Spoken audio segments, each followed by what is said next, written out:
Yeah, my name's James Nelson. I'm the Chief Executive Officer for Dirio Gas and Power Company, Papua New Guinea's first 100% nationally owned independent power producer and part of the MRDC group of companies. Dirio, as I'll give you a bit of an introduction to, is got a 45 megawatt open cycle gas turbine power station about 20-25 kilometres northwest of Port Moresby. We sell under a long-term PPA with PNG Power into the Port Moresby grid. And I'm sure for any of you that have read the news in the last couple of months, you probably haven't heard of us at all. Anyway, so we continue to supply power and really sort of committed to trying to work through the issues that are in the electricity sector and be seen as a partner to all. Our company was born out of PNG LNG affected communities. So I've got 12 shareholders, MRDC as one, Health Provincial Government is another, and then I've got 10 landowner companies who come all the way from deep in the Hela province, around the Hides gas fields, along the pipeline through Southern Highlands and Gulf Province, across the Gulf of Papua New Guinea, and then around Papua where the PNG LNG export terminal is. Dirio got its name from Dirio River in the Southern Highlands province. People ask me, what is Dirio? Well, we're named for a river, and just like the river has provided sustenance for generations of Papua New Guineans before and into the future. Dirio as an electricity company wants to be a developer of social and economic empowerment for Papua New Guineans into the future as well. We, importantly to note, we also hold generation, transmission, distribution and retail licenses for DC PPS, which is Dirio Central Province Power Station. That's our 45 megawatt OCGT in Port Moresby. And we've also got licenses in Cockle district, which is roughly 6% of PNG's total landmass. So that's really exciting, and we're the first private electricity company to have been granted those licenses in PNG. So something we're very proud of. All right, I'm going to just present now a little bit of analysis I've done on the electricity sector in Papua New Guinea and generation targets that have been set out by the government of PNG. So what I've done is just sort of aggregated across PNG wide how much installed generation capacity there is, and this is all on grid. This isn't this isn't private generation capacity that's made available to resource projects, for instance. So there's about 700 megawatts installed, and about 450 megawatts that's actually available for dispatch. So that availability for dispatch is reduced because some of the assets haven't been maintained to standard, so they're running at lower capacities, or they're in the case of one of the power stations, transmission line capacity hasn't been built to take the full capacity of a power station. So there's an oversupply or overcapacity there. And next to that, I've got a column which sets out the MTDP4 target. So MTDP4, the medium-term development plan that was published in 2023, set out a range of targets for the electricity sector. One of them is 70% electrification by 2030. That's been a pretty consistent target by the government of PNG, but also they've set out how many megawatts of different generation technologies they'd like installed around the country by 2027. So they want to bring diesel and HFO off. They see a big opportunity for hydro, another 520 megawatts of hydro they'd like to have installed over the next few years. And then gas is, gas is another 22 megawatts, but I'm going to show you a little bit why I think gas and hydro are where we need to be focusing. All right, this is interesting to me, and probably doesn't make much sense at the moment to a lot of you, and that's absolutely fine.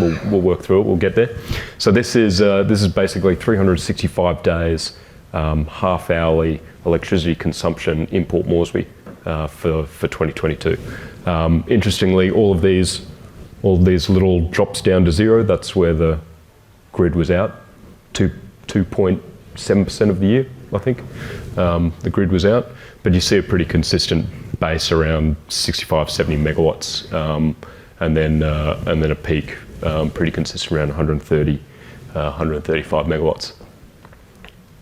Meaningless in its current form.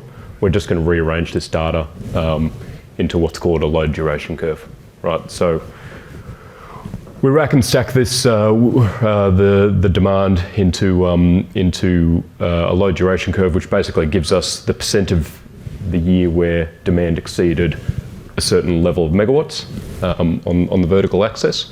So as I was saying, big drop off here. This number roughly 97.2% of the year. 97.2% of the year there was power, and 2.8% of the year there was none. There's a few other interesting insights out of this. The very small peak is unusual to me. That tells me that there's probably a lot of unserved demand in Port Moresby, and I think anecdotally we're aware of that as well. For a lot of us that spend time up there, live up there, work up there, we know that there's quite a bit of load shedding when demand gets too high. So there needs to be more generation. There needs to be more transmission distribution network capacity to actually deliver those electrons to users who need it. So the next step I did was to kind of look at three major generation technologies in Port Moresby: hydro, open cycle gas turbines, and then gas reciprocating engines. And I developed cost curves that are sort of lifetime. Take into account the long run marginal cost of these different plants, and then bring them down to an annual running cost at different capacity factors. So, if you're running 10% of the year, that's a 10% capacity factor. Or if you're running, if you've got a 100 megawatt power station, you're consistently producing at 10 megawatts. That's a 10% cap factor, for instance. Anyway, where this gets interesting is obviously PNG government wants these, wants generation to come online at least cost, right? So we're not going to go and build a 500 megawatt hydro station and then only run it 5% of the year. That doesn't make sense. The cost of it is, is extortionate. So that's what these curves are trying to tell us. And the points at which these curves cross each other gives us a bit of an indication about which is the least cost generation technology at a point in time. So gas turbines, open cycle gas turbines, hugely efficient from a cost perspective when you're running them up to about 21% in the Port Moresby, in a PNG context, or in a Port Moresby context, sorry. Gas recips, again, up to 47%. They are the next most efficient for that shoulder period, and then essentially you're just going to be turning on your hydro power stations to run as much as you can. That's what these curves are telling us. But interestingly, what we can do with these curves is then overlay the two and say, okay, so we know where these points cross. We can then extrapolate these lines onto the load duration curve, and then we can start to make some estimates about how big or how many megawatts of generation should be installed of these different technology types. So when we do this, we get 135 minus 108 for gas turbines, and then 108 minus 91 for gas recips. And basically what we're saying is, well, roughly in the Port Moresby grid, there should be about 24 megawatts of open cycle gas turbines. There's about 28 dispatchable. 17 megawatts of gas recips. That's a lot less than what there is. There's about 58 megawatts of gas recips and 91 megawatts of hydro. This mix theoretically is least cost generation for Port Moresby. However, what this doesn't do is account for reserve margins. So this is purely going to meet the demand as it is, running up to 135 megawatts. It doesn't account for generator outages, seasonality. Over the last few months, it's been quite dry, not a lot of rain, so hydro's been running down. They don't have the ability to dispatch as much, so New Power and Dirio have been running higher, and PNG Power's been running their diesels a lot higher as well to cover the shortfall in hydro. And there's a range of other technical considerations as well, frequency control and other ancillary services that this analysis doesn't quite. We then have to take this analysis into a deeper level. You'll also notice an absence of solar, batteries, and wind. If we introduce those into the analysis, it's going to change it again, change the dynamics again. But the PNG market is heading into a more renewable, and not to say hydro isn't renewable. Hydro is obviously very renewable, but into these more variable renewable technologies. And the other point as well is being able to purchase gas under domestic market obligation pricing will significantly change these dynamics. At the moment, we purchase at export parity, but having some ability to purchase at a lower rate will make gas very affordable for users.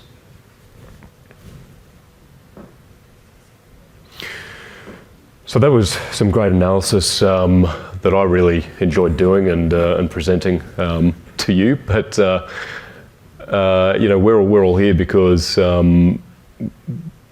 everyone else that's gone before me has had some great prospects of future projects, and I'm here to kind of say, well, what are you going to do with some of that gas?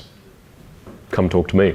I'd be happy to talk about delivering a power station for some users, or potentially off-taking some of that gas for my use. But also, I think there's a huge opportunity for new projects as they get developed to not only build power for their projects, but also for those surrounding areas. 85% of the population of PNG lives in rural areas outside of the main centres, and depending which report you rely on, only 17% or 15 to 20% of Papua New Guinea has access to electricity. So when you are developing these projects as you go along, please don't just think about a large customer. They're terribly important in terms of making your projects feasible. I get it, but also maybe there's some community service obligation or ability to even provide power to the population around your project sites. And the good news is the electricity sector legislation is pretty clear. If you're above 10 megawatts, contract directly with an IPP. Very, very easy. For smaller users, it does become a little bit more detailed and prescriptive. There's license processes and various other requirements that need to be gone through. As I say, Dirio has its licenses for Kikori district. We've been through that process. We know how it goes, and we're confident we can do it again. And yeah, so really, ultimately, it's all about partnerships. So we are looking for partners as well for projects that we want to develop. We want to be a partner for any future projects who are needing electricity. We've got the experience, we've got the capability, and importantly, we are 100% nationally owned, a landowner company created for the future of Papua New Guineans. So just to close, sector targets, as I mentioned, MTDP4's got a pretty clear view on what they want to achieve out of different generation technologies, but they need the private sector. They've got the what. They need the private sector to provide the how. Portfolio diversity. When you invest in shares, you don't just buy a share in one company. So why would you just invest in one single generation technology? Doesn't make sense, especially when the outcome is reliability and least cost electricity. In the off-grid market, as I say, there's 80 to 85% of PNG's population that doesn't have access to electricity, and so there's this huge unserved market for electricity and project scale as well, with everything that we've sort of been hearing about over the last few days. A lot of potential projects coming in that will need megawatts. And Dirio's role is, to utilise Papua New Guinea's natural resources to provide affordable, reliable and sustainable electricity across PNG and the Pacific. Thanks for your time.